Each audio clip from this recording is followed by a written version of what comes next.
إن الحمد لله نحمده ونستعينه ونستغفره ونعوذ بالله من شرور أنفسنا ومن سيئات أعمالنا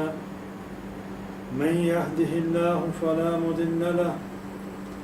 ومن يضلله فلا هادي له وأشهد أن لا إله إلا الله وحده لا شريك له وأشهد أن محمدًا عبده ورسوله أما بعد فإن خير الحديث كتاب الله وخير الهدي هدي محمد صلى الله عليه وسلم وشر الأمور محدثاتها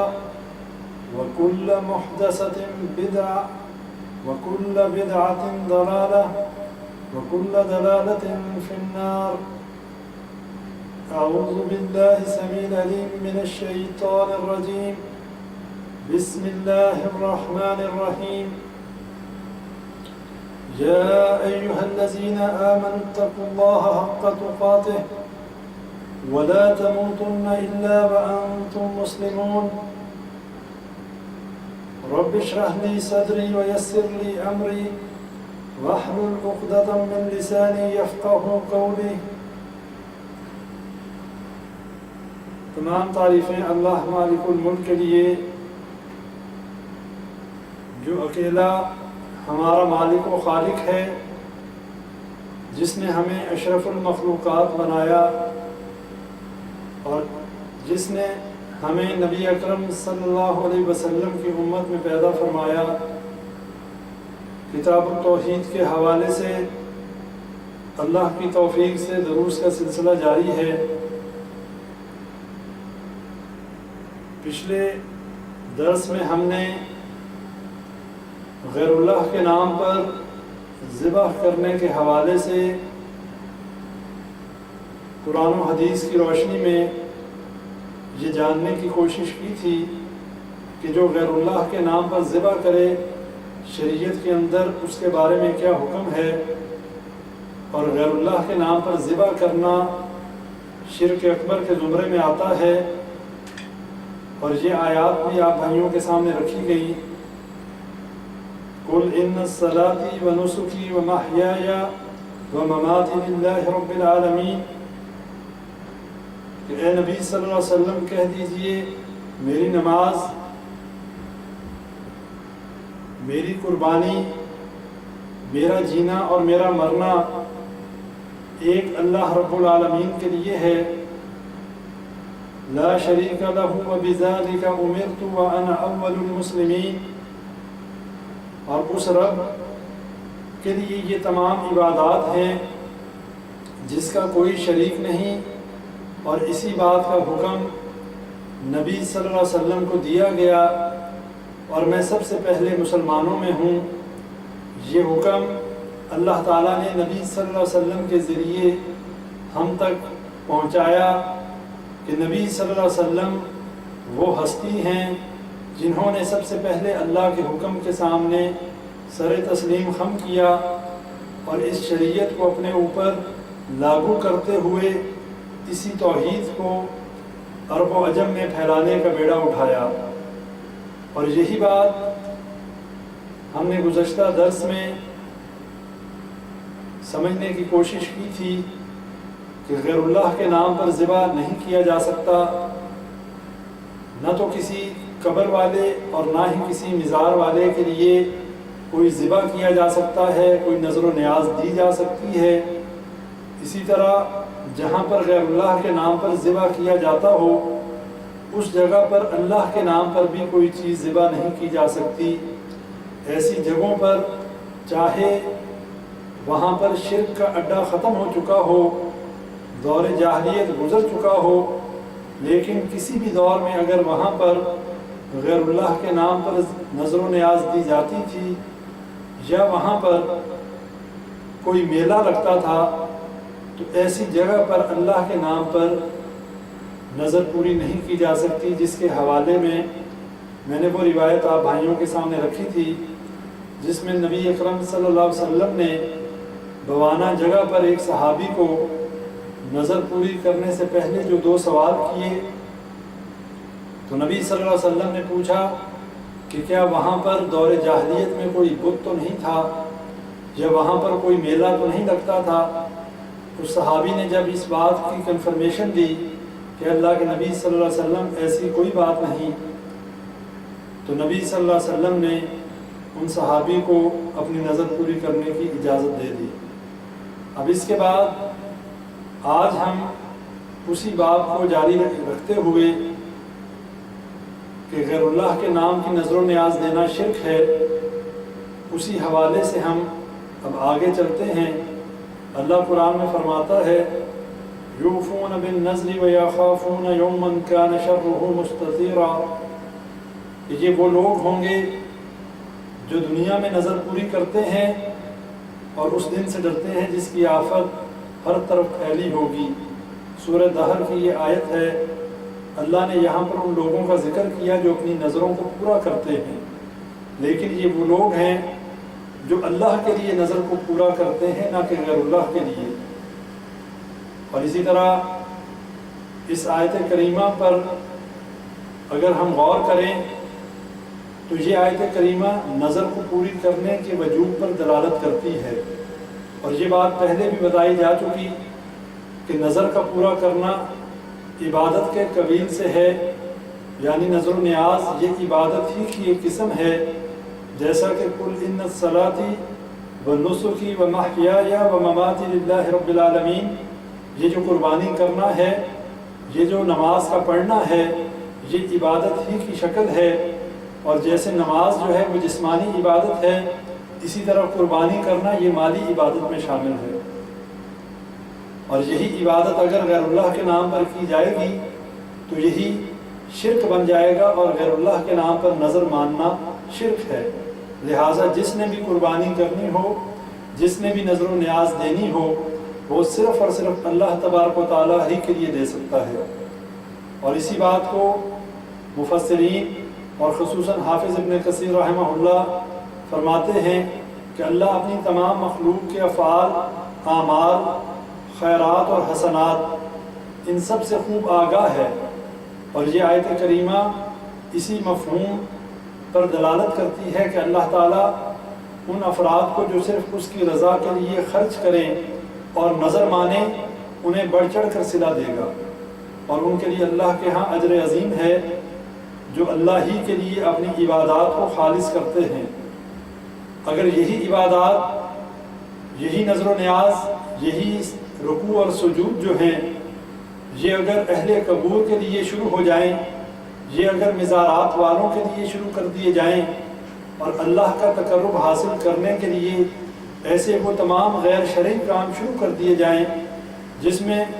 قبروں کا طواف کرنا، قبروں پر ذبح کرنا، اہل قبور کے لیے نظر و نیاز دینا، اور اصحاب القبور سے اپنی حاجات کو پورا کرنے کے لیے ان کی قبروں کی طرف سفر کرنا، یہ تمام کے تمام حرام کام ہیں، اور یہ شرک فی العبادات ہے۔ اور یہ بات واضح ہو جانی چاہیے، بارہا آپ بھائیوں کے سامنے یہ بات رکھی جا چکی ہے کہ جو بھی شرک کرے گا، جو بھی اپنے آپ کو شرک جیسے بڑے گناہ اور ظلم عظیم میں ملوث کر لے گا، تو اللہ نے قرآن میں فرما دیا ان الشرک لظلم عظیم، کہ یہ شرک بہت بڑا ظلم ہے۔ اور سورہ لقمان میں حضرت لقمان علیہ السلام اپنے بیٹے کو نصیحت کرتے ہیں،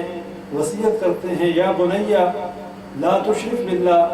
ان الشرک لظلم عظیم، اے بیٹے اللہ کے ساتھ شرک نہ کرنا۔ شرک کیوں نہ کرنا؟ اس لیے کہ ان الشرک لظلم عظیم، یہ شرک جو ہے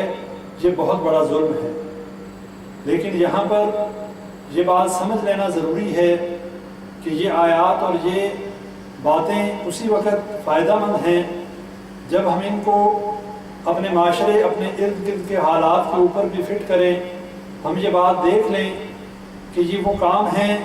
جن کے بارے میں اللہ اور اس کے رسول نے واضح طور پر منع فرما دیا، اس لیے کہ مشرکین مکہ یہی عبادات اصنام کے لیے کرتے تھے، لات منات حبل اور عزا کے لیے کیا کرتے تھے،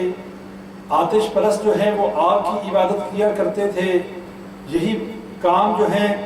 سورج چاند اور ستاروں کے لیے کیے جاتے تھے، غیر اللہ کے نام کی قسمیں کھائی جاتی تھیں، اور اسی طرح وہ تمام شرکیہ افعال کیے جاتے تھے جو خالصتاً اللہ تبارک و تعالیٰ کا حق تھا۔ تو ایسے لوگوں کو گمراہ کہا گیا، اور نہ صرف گمراہ کہا گیا بلکہ انہیں جہنم کا ایندھن کہا گیا، اس لیے کہ جو شرک پر مر گیا، جس نے توحید کی دعوت پر لبیک نہ کہا، تو وہ ہمیشہ کے لیے جہنم میں جلنے والا ہے۔ اس بات کو اللہ نے قرآن میں واضح فرما دیا، اور یہ بھی واضح کر دیا کہ میں اس شخص کو ہرگز نہیں بخشوں گا جو میرے ساتھ شرک کرے گا۔ ان اللہ لا یغفر ان یشرک بہ ویغفر ما دون ذلک لمن یشاء، یہ بات اللہ نے سورہ نساء میں واضح فرما دی۔ اب اگر یہی معاملات، یہی افعال اور یہی عبادات اگر کوئی شخص مسلمان کہلوانے کے بعد، مسلمان ہو جانے کے بعد، مسلمانوں کے گھروں میں پیدا ہونے کے بعد اگر وہ یہ کام کرے گا، تو کیا اس کو ہم مومن اور موحد سمجھیں گے؟ کیا اسے ہم جنت کا حقدار سمجھیں گے؟ ہرگز نہیں۔ یہ بات اپنے ذہنوں سے نکال دینی چاہیے۔ اگر کوئی بھی شخص، وہ چاہے کتنا بھی اچھا مسلمان ہو،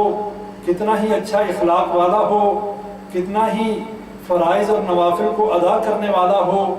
کتنا ہی عبادات میں سبقت لے جانے والا ہو،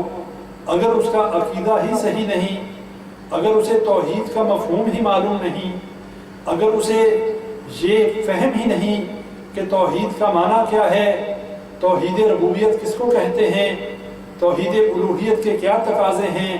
توحید اسماء و صفات میں کیا چیزیں داخل ہیں، اور اسی طرح اسے یہ معلوم نہیں کہ کون کون سے کام جو ہیں انسان کو شرک میں لے جاتے ہیں، اور وہ یہ کام کرتا ہے اپنے برادری، اپنے قبیلے اور اپنے آباء و اجداد کی روش پر چلتے ہوئے، وہ غیر اللہ کے نام پر نظر و نیاز بھی دیتا ہے، وہ غیر اللہ کے نام پر عبادات بھی کرتا ہے، وہ وہاں پر جا کر طواف، رکوع اور سجود بھی کرتا ہے۔ ایسے شخص کی عبادت جو ہے اسے کسی قسم کا کوئی فائدہ دینے والی نہیں۔ اور یہ بات بھی آپ بھائیوں کے سامنے رکھ دینا چاہتا ہوں کہ یہ نہ صرف شرک اکبر کا مرتکب ہو جاتا ہے، بلکہ اللہ کے ہاں اس کی عبادت ہوا منصورہ کی مانند ہے۔ اللہ کے ہاں اس کی عبادت جیسے ہوا میں راخ کی کوئی حیثیت نہیں ہوتی، ایسے ہی ایسے شخص کی عبادت اللہ کے ہاں کوئی قدر و منزلت نہیں رکھتی جس کا عقیدہ شرکیہ ہے، جو شرک اکبر کا مرتکب ہے، جو قبروں کو پوجنے والا ہے، جو مزاروں کی تعظیم اور ان کے ساتھ محبت ایسے کرتا ہے جو اللہ کا حق ہے۔ قبروں کی تعظیم کی جانی چاہیے، قبروں کی تعظیم کی جائے، لیکن ان کی عبادت حرام ہے۔ اور یہ بات ہرگز نہیں بھولنی چاہیے، جو لوگ اپنے آپ کو محب رسول کہتے ہیں، جو اپنے آپ کو عاشق رسول کہتے ہیں، حالانکہ یہ لفظ اس قابل نہیں کہ اس کو نبی اکرم صلی اللہ علیہ وسلم کی ذات کے ساتھ منسلک کیا جائے، لیکن میں نے یہ لفظ اس لیے استعمال کیا کہ وہ لوگ ایسے ہیں جن کی زبان کے اوپر ہر وقت صدقے یا رسول اللہ اور والی یا رسول اللہ کے نعرے ہوتے ہیں اور محب رسول ہونے کے دعوے کرتے ہیں، لیکن انہیں نبی اکرم صلی اللہ علیہ وسلم کی تعلیمات کے بارے میں کچھ علم نہیں، انہیں یہ بھی معلوم نہیں، چلیں قرآن و حدیث کا علم تو دور کی بات، انہیں تاریخ کا بھی علم نہیں۔ اگر وہ تاریخ کا ہی مطالعہ کر لیتے، اگر وہ تاریخ اسلام ہی کو پڑھ لیتے، انہیں یہ بات واضح اور عیاں ہو جاتی کہ نبی اکرم صلی اللہ علیہ وسلم نے فتح مکہ کے موقع پر کیا کہا، کیا تعلیمات دی اور ان کا عمل کیا تھا۔ کیا نبی اکرم صلی اللہ علیہ وسلم نے بیت اللہ میں داخل ہو کر 360 بتوں کو اپنے ہاتھ سے نہیں گرایا؟ کیا ان کے ہاتھ میں جو لاٹھی تھی اس سے انہوں نے بتوں کو تباہ نہیں کیا؟ ان بتوں کو گراتے جاتے اور ساتھ اللہ کی بڑائی بیان کرتے جاتے اور کہتے جاتے جاء الحق وزهق الباطل ان الباطل کان زہوقا، حق آ گیا اور باطل مٹ گیا، اور بے شک باطل مٹنے ہی کے لیے ہے۔ بھائیوں، بات یہاں پر نہیں رک جاتی، بلکہ اس کے بعد نبی اکرم صلی اللہ علیہ وسلم نے حضرت علی رضی اللہ تعالیٰ عنہ کو وہی ڈیوٹی دی جس پر خود عمل کیا. انہیں یہ حکم دیا کہ مکہ کے اندر کسی اونچی قبر کو اونچا نہ رہنے دو بلکہ زمین کے برابر کر دو, کسی مورتی کو صحیح سلامت نہ رہنے دو, اور اسی طرح مورتیوں کو مٹا دو اور تماثیل کو, تصاویر کو جو ہے ان کو ختم کر دو. اور اس پر حضرت علی رضی اللہ تعالیٰ عنہ نے عمل کیا. لیکن اگر آج کے دور میں نبی اکرم صلی اللہ علیہ وسلم یا حضرت علی رضی اللہ تعالیٰ عنہ کہ جن کو یہ ڈیوٹی دی گئی, اگر وہ مسلمانوں کے یہ حالات دیکھ سکتے ہوں, اگر آج وہ مسلمانوں کی یہ قبر پرستی, یہ مزار پرستی اور یہ پیر پرستی دیکھ سکتے ہوں, تو کیا ہمیں وہ مسلمانوں میں شمار کریں گے کہ نہیں کریں گے؟ یہ وہی شرک تھا جس کو مٹانے کے لیے اللہ نے انبیاء کرام کو مبعوث فرمایا. یہ وہی شرک تھا جس کو عرب سے مٹانے کے لیے اللہ نے نبی اکرم صلی اللہ علیہ وسلم کو مبعوث فرمایا. اور سب سے پہلا ان کا سلوگن, سب سے پہلے ان کی جو بات اور ان کا جو نعرہ تھا وہ یہی تھا, قولوا لا الہ الا اللہ تفلحوا تملک الارض والعجم, کہ ایک اللہ کی عبادت کا اقرار کر لو,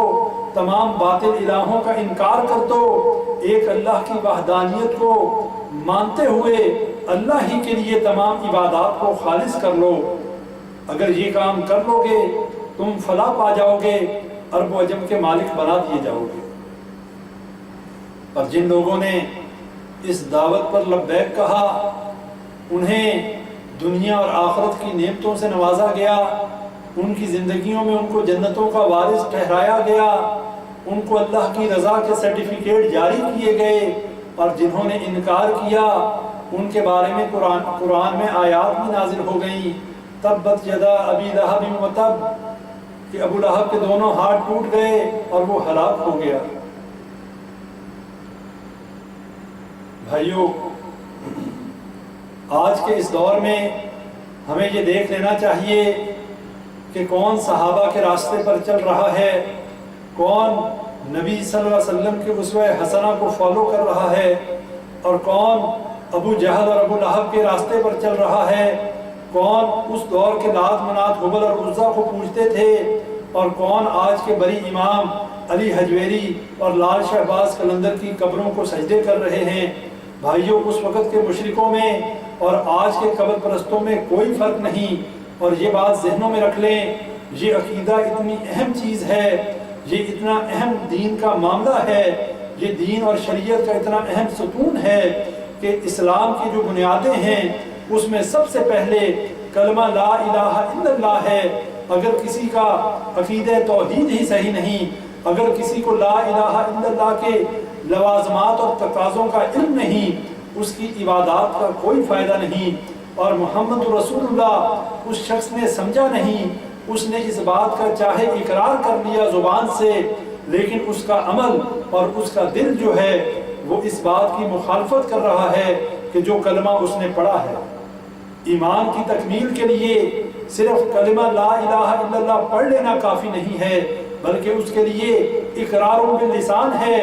تصدیق بالقلب ہے, اور عمل بالجوارح ہے, کہ زبان سے وہ اقرار کرے اور پھر دل میں اس کے اس بات کی تصدیق ہو, دل کے اندر اس کے شرک کا شائبہ بھی نہ ہو, اور پھر اس کا عمل بھی اس کے مطابق ہو. یہ شخص ایماندار ہے, یہ شخص موحد ہے, اس کا ایمان مکمل ہے. لیکن اگر کوئی شخص زبان سے اقرار کر لے, اس کا دل اس بات پر راضی نہ ہو اور اس کا عمل اس کے اقرار کے مخالف ہو, اس کے قول و فعل میں تضاد ہو, ایسا شخص مومن نہیں ہو سکتا. اور سب سے بڑا تضاد اور کیا ہوگا کہ آج کے اس پرفتن دور میں زبانوں سے ہم نے کلموں کی گردانیں شروع کی ہوئی ہیں, لا الہ الا اللہ کا ذکر 1000 دفعہ کرتے ہیں, 1000 دفعہ وظیفے کرتے ہیں, لیکن اس کے تقاضوں کو نہیں جانتے. نمازیں پڑھتے ہیں, ذکر و اذکار کرتے ہیں,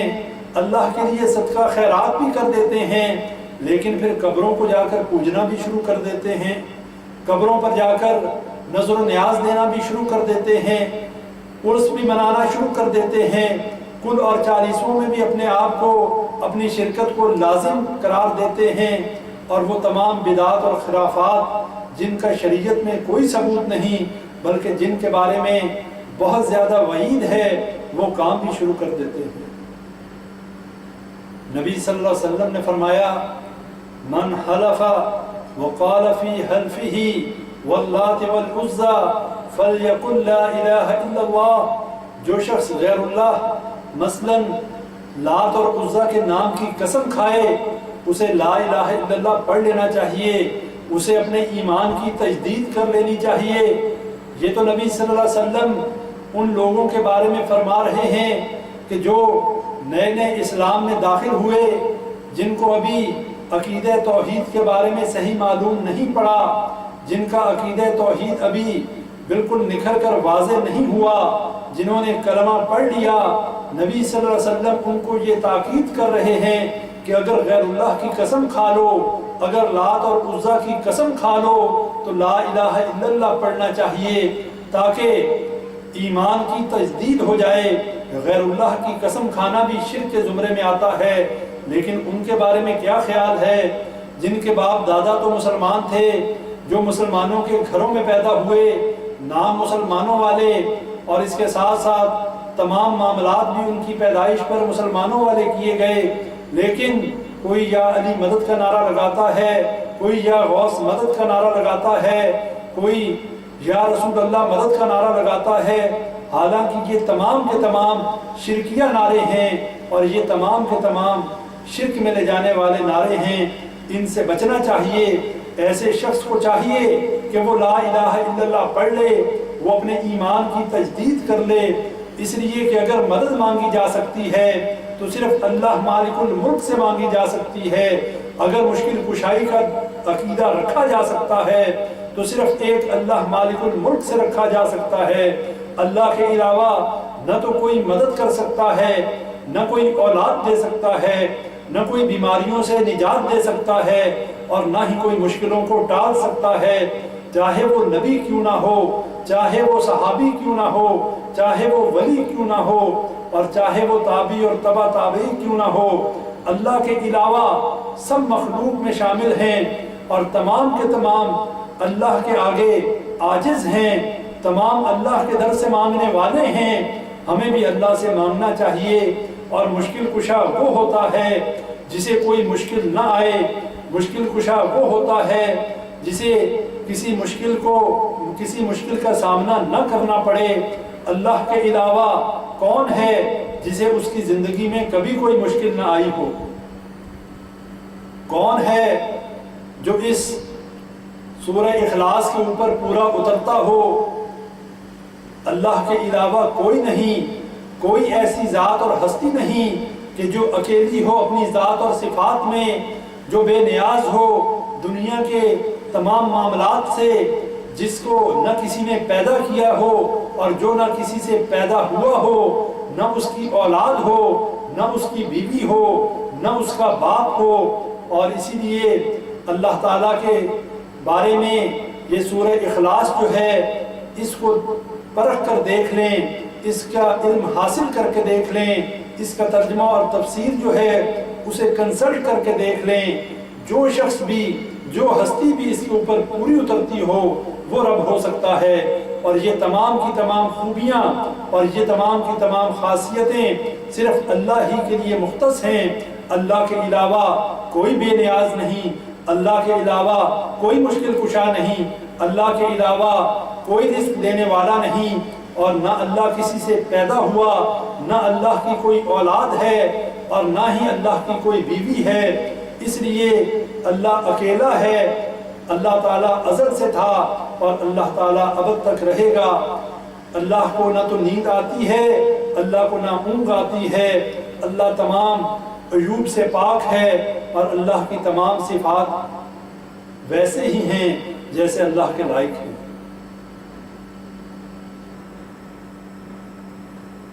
شیخ الاسلام ابن تیمیہ رحمہ اللہ فرماتے ہیں،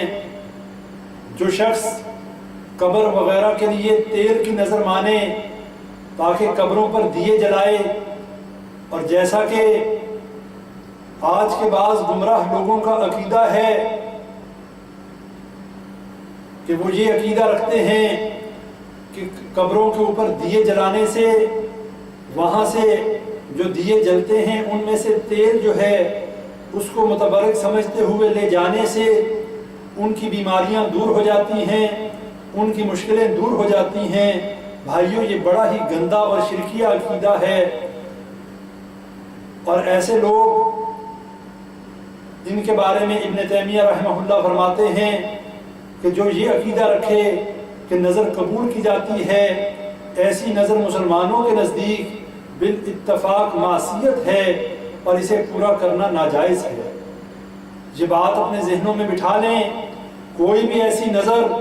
پوری نہیں کی جا سکتی جو اللہ کی معصیت والی ہو اور جو انسان کی بساط سے زیادہ ہو۔ نظر صرف وہ پوری کی جائے گی جس میں اللہ تعالیٰ کی معصیت کا کوئی عمل دخل نہ ہو، جس میں اللہ کی نافرمانی نہ ہو، بلکہ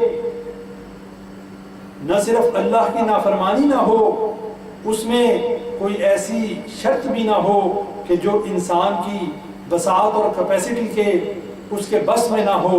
ایسی نظر ماننے سے بھی منع کیا گیا۔ اور پھر فرمایا کہ یہی صورتحال اس مال کی بھی ہے جو صاحب قبر یا مجاور کو خوش کرنے کے لیے بطور نظر مانا گیا ہو، کیونکہ یہ مجاور ان لوگوں سے ملتے جلتے ہیں جو کہ لات، عزا اور منات کے مجاور تھے۔ یہ بھی ناحق لوگوں کا مال کھاتے تھے، اللہ کی راہ سے روکتے تھے،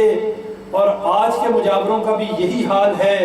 بھائیوں، دیکھیں کتنی ریزمبلنس ہے، کتنی مشابہت ہے کہ مشرکین مکہ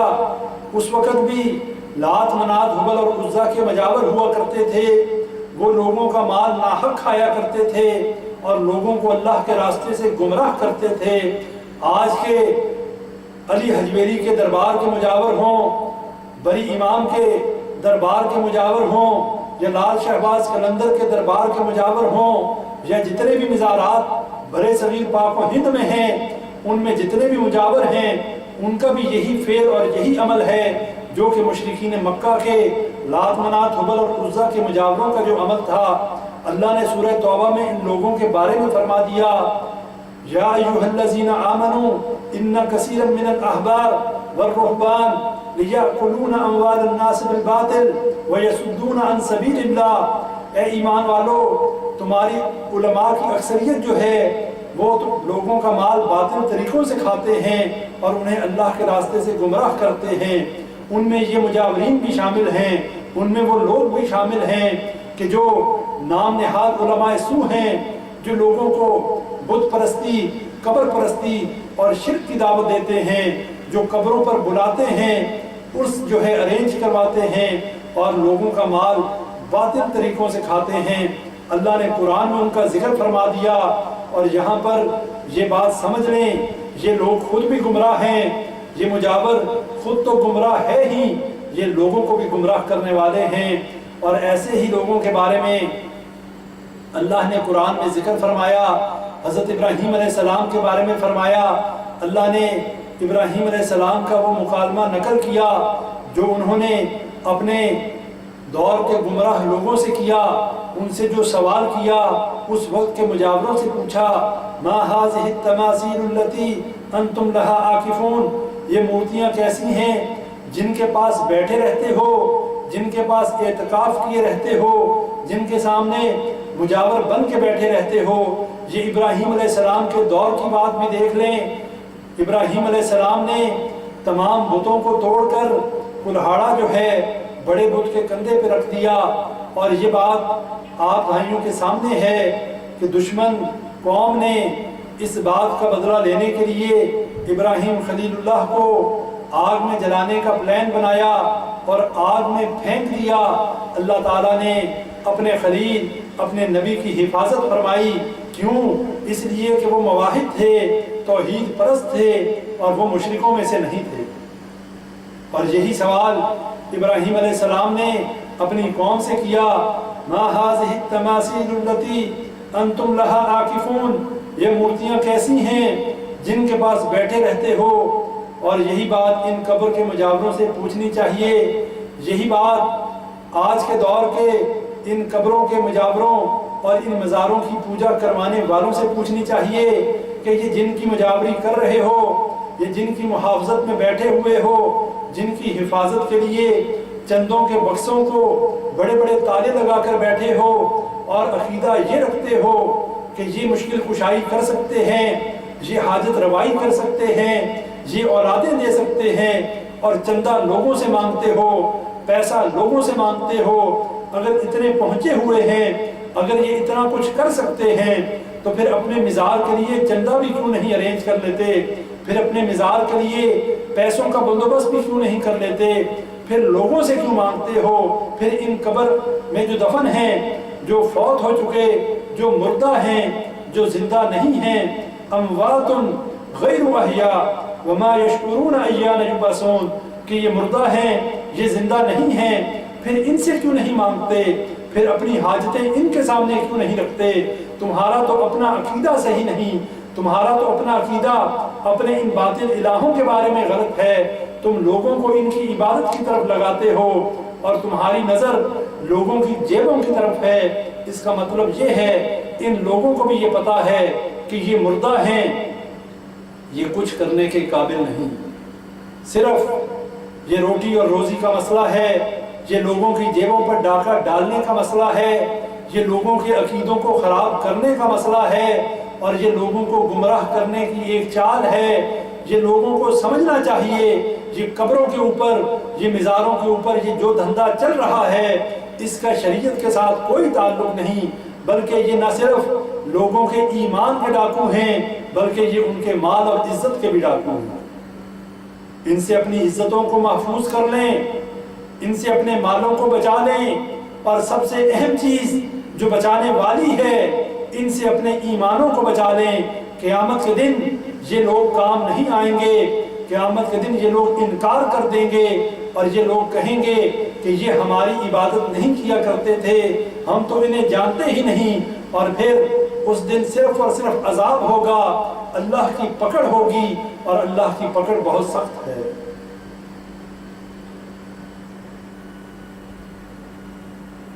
تو بھائیوں، یہ بات ہمیں پتہ چل گئی کہ قبروں پر جا کر چراغاں کرنا، وہاں پر جا کر دیوں میں تیل ڈالنا، وہاں پر جا کر نظر و نیاز ماننا، اور وہاں پر جا کر قربانیاں کرنا، یہ تمام کے تمام شرکیہ افعال ہیں۔ آج بھی ایک بھائی مجھ سے فیس بک پر ایک سوال کر رہا تھا، اسی وسیلے کے حوالے سے انشاءاللہ اگلا درس ہمارا وہ وسیلے کے حوالے سے ہوگا، وہ نظر و نیاز کے حوالے سے ہوگا، اور پھر یہ بھی ہم انشاءاللہ کوشش کریں گے کہ اس بات کو تفصیل سے بھائیوں کے سامنے پیش کر سکیں کہ دعا کی کتنی اقسام ہیں، ایک دعا مسالہ اور ایک دعا جو ہے عبادت کے زمرے میں آتی ہے۔ تو یہ بات انشاءاللہ بھائیوں کے سامنے اگلے درس میں رکھی جائے گی۔ لیکن نظر و نیاز کے بارے میں ایک بھائی نے آج سوال کیا کہ کیا ہم جو ہے نظر و نیاز دے سکتے ہیں؟ تو میں نے اسے جواب دیا کہ اللہ کے لیے نظر و نیاز دی جا سکتی ہے، لیکن کسی قبر والے، کسی مزار والے کے لیے ذبح کرنا یہ حرام ہے، یہ شرک کے زمرے میں آتا ہے۔ اس نے مجھے دوبارہ یہ سوال کیا کہ اگر یہ شرکیہ افعال ہیں تو پھر ہمارے امام اور ہمارے بزرگ جو ہیں وہ بھی یہی کام کرتے ہیں۔ اب یہاں پر دیکھیں، لوگوں کے پاس دینی علم تو بہت کم ہے، وہ لوگ تو اپنے مولوی اور اپنے امام کو دیکھتے ہیں، وہ تو محلے کے مولوی صاحب کا عمل دیکھتے ہیں، وہ دیکھتے ہیں کہ ہمارے محلے کے مولوی صاحب، ہمارے محلے کے امام صاحب بھی یہی کام کرتے ہیں، لہٰذا یہ کوئی بڑا اچھا کام ہے، اور ان کے لیے دلیل اور حجت جو ہے وہ ان کے بڑے بزرگ اور ان کے امام اور مولوی ہیں۔ ان بھائیوں سے میری یہ گزارش ہے کہ دین کا علم حاصل کریں، اللہ کی توحید کو سمجھنے کی کوشش کریں، اپنے آپ کو ایسے شرک سے بچائیں، اللہ ہی کے لیے صرف اور صرف نظر و نیاز مانی جا سکتی ہے، اللہ ہی کے لیے قربانی کی جا سکتی ہے، اور اللہ کے علاوہ کسی کے لیے بھی، نہ کسی نبی کے لیے، نہ کسی ولی کے لیے، نہ کسی مزار اور قبر والے کے لیے کوئی ذبح، کوئی نظر، کوئی قربانی نہیں دی جا سکتی۔ اور پھر قبروں کے اوپر چراغاں کرنا، آگ کا جلانا، یہ بھی حرام کاموں میں سے ہے، اس کی بھی ممانعت ہے۔ اسی طرح اکثر لوگ کسی ولی یا بزرگ کی قبر پر اس کے سر کی طرف کھڑے ہو کر نظر مانتے ہیں، اور ان میں سے ایک شخص آتا ہے اور کہتا ہے اے جناب اگر میرا گمشدہ بھائی مل جائے، یا میرا مریض اچھا ہو جائے، یا اپنی کسی حاجت کا نام لے کر کہتا ہے کہ میری یہ ضرورت اور حاجت پوری کر دے، تو میں اتنا سونا یا اتنا چاندی تیری نظر کروں گا، یا اتنا کھانا یا اتنا دودھ فلاں فلاں شے اتنی مقدار میں تجھے دوں گا، اور یا اتنا تیل تیری قبر پر جلاؤں گا۔ یاد رکھیں یہ نظر اور یہ تمام معاملات بالاجماع باطل قرار پائے گی، اور اس کی کئی وجوہات ہیں۔ ایک بات تو یہ ہے کہ یہ نظر مخلوق کے لیے ہے، اور مخلوق کے لیے نظر ماننا ناجائز ہے، کیونکہ نظر بھی ایک قسم کی عبادت کا نام ہے، اور عبادت اگرچہ کسی قسم کی ہو، کسی مخلوق کے لیے نہیں کی جا سکتی۔ دوسری وجہ یہ ہے کہ نظر میت کے لیے مانی گئی ہے، اور میت کو کسی چیز پر بھی قدرت اور تصرف حاصل نہیں، جیسا اللہ قرآن میں فرماتا ہے اموات غیر احیاء، یہ مردہ ہیں، یہ زندہ نہیں ہیں، وما یشعرون ایان یبعثون، اور انہیں تو یہ بھی شعور نہیں کہ یہ اٹھائے کب جائیں گے۔ ہمارے لوگوں کی کم عقلی دیکھیں، ہمارے لوگوں کی جہالت دیکھیں، مسلمانوں کا حال دیکھیں۔ اللہ کہتا ہے انہیں تو یہ شعور بھی نہیں کہ یہ اٹھائے کب جائیں گے، اور ہمارے مسلمان بھائی اپنے آپ کو مسلمان مواحد کہنے والے، اپنی اولادیں لینے کے لیے، اپنی مشکلوں کو دور کروانے کے لیے، اپنے رزق کو حاصل کرنے کے لیے انہی مردوں کے پاس جاتے ہیں، اور ان سے فریاد کرتے ہیں، ان سے رزق مانگتے ہیں۔ اللہ کہتا ہے کہ یہ تو کچھ دینے کے قابل نہیں ہیں، انہیں تو شعور ہی نہیں کہ اٹھائے کب جائیں گے۔ تو بھائیوں یہ بات بھی ذہنوں میں رکھ لیں۔ اسی طرح ایک حدیث آپ بھائیوں کے سامنے رکھ دوں، صحیح بخاری میں حضرت عائشہ رضی اللہ تعالی عنہا سے روایت ہے، نبی اکرم صلی اللہ علیہ وسلم نے فرمایا کہ جو شخص یہ نظر مانے کہ وہ کسی معاملے میں اللہ کی اطاعت کرے گا، من نظر ان یطیع اللہ فلیطعہ ومن نظر ان یعصی اللہ فلا یعصیہ، کہ جو شخص یہ نظر مانے کہ وہ کسی معاملہ میں اللہ کی اطاعت کرے گا، اسے اپنی یہ نظر پوری کرنی چاہیے، اور جو شخص ایسی نظر مانے ومن نظر ان یعصی اللہ فلا یعصیہ، جو شخص ایسی نظر مانے کہ جو اللہ کی نافرمانی پر مبنی ہو تو اس کو پورا کر کے اللہ کا نافرمان نہ بنے۔ صحیح بخاری کی روایت ہے، حضرت عائشہ رضی اللہ تعالیٰ عنہ روایت کرنے والی ہیں۔ یہ بات میں نے آپ سے درس کے شروع میں بھی رکھی تھی کہ اللہ کی اطاعت میں نظر کو پورا کرنا چاہیے، اللہ کی نافرمانی میں نظر پوری نہیں کرنی چاہیے،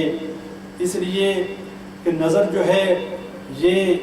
مالی عبادات میں اس کا شمار ہوتا ہے، اس لیے کہ اللہ تعالیٰ نے قرآن میں بھی فرما دیا فَصَلِّ لِرَبِّكَ وَانْحَرْ، کہ اللہ ہی کے لیے نماز پڑھیں اور قربانی کریں۔ نبی صلی اللہ علیہ وسلم کو بھی یہ حکم ہوا، اور ان کی امت پر بھی یہ بات، ہم سنت ابراہیمی میں عید الاضحیٰ کے موقع پر ہم جانور ذبح کرتے ہیں اللہ کے لیے، یہ بھی نظر ہے، یہ بھی قربانی ہے۔ اسی طرح بدنی عبادات میں نماز جو ہے اور روزہ جو ہے اس کو فوقیت حاصل ہے، اور مالی عبادات میں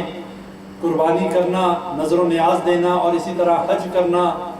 یہ جو ہے یہ مالی عبادات میں بھی آ جاتا ہے، مالی عبادات میں آتا ہے، اور حج مالی اور جسمانی دونوں عبادات میں آ جاتا ہے۔ اسی طرح ایک اور روایت میں حضرت بریدہ رضی اللہ تعالی عنہ سے روایت ہے کہ رسول اللہ صلی اللہ علیہ وسلم سے ایک عورت نے آ کر کہا میں نے اس بات کی نظر مانی تھی کہ میں آپ کے سامنے دف بجاؤں گی، تو آپ صلی اللہ علیہ وسلم نے فرمایا کہ اپنی نظر پوری کر لے، چونکہ دف بجانے کی اجازت احادیث سے ملتی ہے کہ کوئی شخص سفر سے واپس آئے یا عید یا خوشی کے موقع پر اگر بچیاں دف بجائیں تو کوئی ممانعت نہیں ہے، اس لیے نبی صلی اللہ علیہ وسلم نے اس کو بھی اجازت دے دی۔ تو یہ بات ذہن میں رکھ لیں کہ کوئی بھی نظر اللہ کی نافرمانی والی پوری نہیں کرنی چاہیے، اور ایسی نظر بھی نہیں ماننی چاہیے کہ جو انسان کے بس میں نہ ہو۔ جیسے نبی صلی اللہ علیہ وسلم کے دور میں بھی ایک شخص کو لوگوں نے دیکھا، لوگ اکٹھے ہیں اور وہ شخص بے ہوش ہوا ہے۔ نبی صلی اللہ علیہ وسلم نے پوچھا کہ اس کے ساتھ کیا معاملہ ہے؟ لوگوں نے بتایا کہ اس شخص نے بیت اللہ کے حج کی پیدل نظر مانی ہے کہ میں پیدل بیت اللہ کے حج کو جاؤں گا۔ نبی صلی اللہ علیہ وسلم نے منع فرما دیا اور کہا اسے کہو سوار ہو جائے، اللہ کو ایسی نظر کی ضرورت نہیں کہ جس میں انسان اپنے آپ کو اذیت میں جو ہے ملوث کر لے، اپنے جان کو اپنے آپ کو اذیت دینا شروع کر دے۔ اور پھر ایسے ہی ایک اور مرفوع حدیث میں ہے کہ غصے کی حالت میں مانی ہوئی نظر جو ہے وہ نظر نہیں ہے، اور اس کا کفارہ وہی ہے جو قسم کا کفارہ ہے۔ تو اسی طرح یہ باتیں ہمارے لیے آج کے درس میں جو باتیں ہم نے کی ہیں اس کا خلاصہ آپ بھائیوں کے سامنے رکھ کے آج کے درس کو ختم کرتے ہیں۔ سب سے پہلی بات آج ہم نے جو پڑھی ہے وہ نظر کا واجب ہونا، کہ جو نظر مان لے اس کا پورا کرنا اس پر واجب ہے۔ وجوب الوفاء بالنظر، کہ نظر کا پورا کرنا واجب ہے۔ اگر ہم اللہ کے لیے کسی بات کی نظر مانتے ہیں پھر اس کا پورا کرنا ہمارے اوپر واجب ہے، اسے پورا کیا جانا چاہیے۔ اور دوسری بات، جب یہ بات ثبوت کو پہنچ جائے کہ یہ بات ثبوت کو پہنچ گئی کہ نظر اللہ کی ایک عبادت ہے، تو اس عبادت کو غیر اللہ کے لیے انجام دینا شرک ہے۔ یہ بات پھر سن لیں کہ یہ بات بالکل واضح ہے کہ نظر اللہ کی عبادت میں سے ایک عبادت ہے، تو اس عبادت کو غیر اللہ کے لیے انجام دینا شرک ہے، لہٰذا غیر اللہ کے لیے نظر نہیں دی جا سکتی۔ اور اس کے بعد ان نظر المعصیت لا يجوز الوفاء به، جو نظر معصیت پر مبنی ہو، اللہ کی نافرمانی پر مبنی ہو، اس کا پورا کرنا جائز نہیں ہے۔ تو آج کے درس میں ہم نے یہ باتیں اللہ کی توفیق سے قرآن و حدیث کی روشنی میں سمجھنے کی کوشش کی۔ اللہ تعالیٰ سے دعا کریں، کہنے والا بھی محتاج ہے، سننے والے بھی محتاج ہیں۔ اللہ تعالیٰ ہم سب کو عمل کی توفیق عطا فرمائے۔ اللہ تعالیٰ ہمیں زندہ رکھے تو ایمان اور اسلام کی حالت میں زندہ رکھے، اور جب ہمیں موت آئے مرتے وقت اللہ ہمیں کلمہ نصیب فرمائے۔ اللہ تعالیٰ ہمیں ہر قسم کے شرک سے محفوظ فرمائے، خواہ وہ شرک جس کے بارے میں ہم جانتے ہوں یا ایسا شرک جس کے بارے میں ہم نہیں جانتے۔ اللہ تعالیٰ ہمیں ہر قسم کے شرک سے محفوظ فرمائے، ہمیں موحد اور توحید پرست بنائے،